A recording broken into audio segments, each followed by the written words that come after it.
tere, olen Pokeu ja tahan jagada enda lugu 3D kogudusega seotud lugu.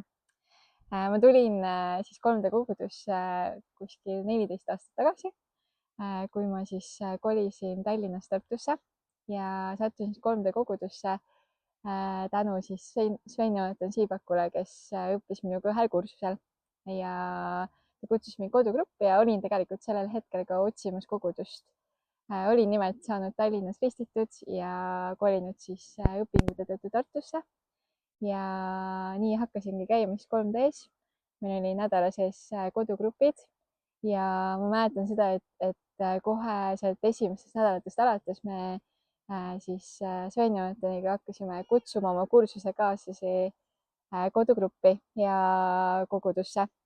Ja minu üllatuseks päris mitmed tulid uudistama.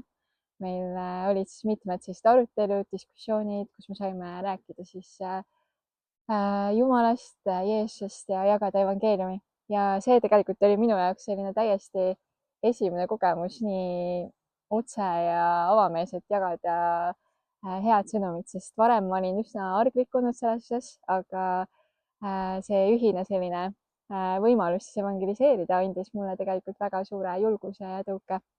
ja ma mäletan, et ühel hetkel, kui oli PP ehk piiblipäevad Tartus, otsustas üks mu kursusekaaslane, hea sõbranna, tulla minuga koos ja osalesime seal ühel õhtuse teenistusel. ja selle õhtuse teenistuse käigus sõbranna tundis ühte suurt Jumala puudutust ja ma mäletan, kuidas ta oli pisarates ja kui tuli eespalve kutse, siis ta tundis ka soovi minna koos eespalvele ja me läksime sinna koos ja ta võttis Jeesuse sellel õhtul oma südamesse isikliku päästjana.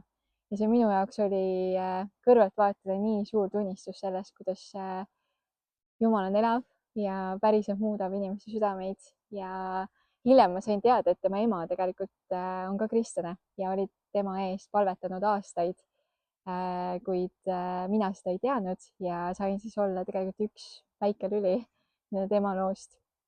ja pärast seda olen ma tegelikult näinud 3D koguduses nii palju elu muutvaid, tõesti tähendusrikkaid muutusi, kus inimesed on leidnud selle isikliku suhte Jumalaga ja see on olnud see, mis on ka mind väga palju muutnud ja innustanud ja näidanud ka seda, et Jumal on elav.